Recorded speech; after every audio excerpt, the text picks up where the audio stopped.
डोसा इडली सांबार चटनी चटनी चटनी चटनी। अरे डोसा इडली सांबार चटनी बધી વાત બેનો તમારી સાચી, પરંતુ સુરેન્દ્રનગર વાસીઓ જ્યારે સાંજે ખરીદી કરવા નીકળે ને ત્યારે એમને પાણીપુરી તો ખાવી જ પડે। તો હાલો મારી સાથે પાણીપુરી ખાવા। क्या बात है सर, क्या बात है सर। પહોંચી ગયા તો અમે શ્રી મોમોય પાણીપુરી અને ભેળ સેન્ટરમાં નાસ્તો કરવા માટે। ભાઈ એક નંબર નાસ્તો મળે છે। ઘણા મિત્રોનો ફોન આવ્યો તો કે ભાઈ અહીંયા એકવાર અવશ્ય જાજો। એડ્રેસની વાત કરીએ તો સુરેન્દ્રનગરમાં આવેલ શ્રી મહાલક્ષ્મી થિયેટરની એક્ઝેક્ટ સામે તમને આ લારી જોવા મળી રહેશે।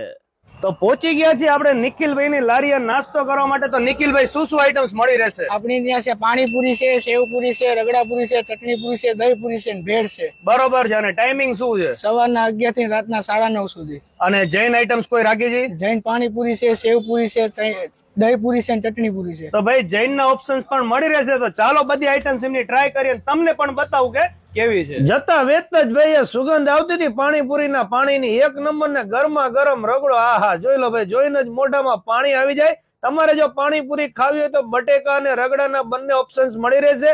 તેમજ તમને પાણીની સાથે મીઠી ચટણી, લસણની ચટણી ને ગ્રીન ચટણી અને આમનો રગડો નાખીને તમને દહીં પૂરી ખવડાવે ને એટલે ખરેખર આ ગરમીની અંદર તમને ઠંડક થઈ જાય। અને પેલા જ આપણે બનાવડાવી ભાઈ દહીં પૂરી ની અંદર બટેકાનું સ્ટફિંગ, લસણની ચટણી, લીલી ચટણી, મીઠી ચટણી, ઉપરથી આવી ગઈ ભાઈ રગડો, ગરમા ગરમ રગડો, ઉપરથી સેવ ઉપર કાંદા ઉપર ટમેટા ને ટમેટા નાખ્યા પછી ભાઈ અમૂલ નું સ્પેશિયલ દહીં આવી ગયું। જોઈ લો ભાઈ, એકદમ જોરદાર, દેખાવમાં જોરદાર અને ટેસ્ટ પણ એક નંબર હતો। અને ઉપરથી એમના 2 જાતના મસાલા નાખીને આપણા માટે દહીં પૂરી બની ગઈ હતી। વારો હતો ટેસ્ટિંગ નો ભાઈ, વખાણ થયા એવી પૂરી છે કે નહીં। જમ્બો સાઈઝ ની પૂરી ને ખરેખર એક નંબર।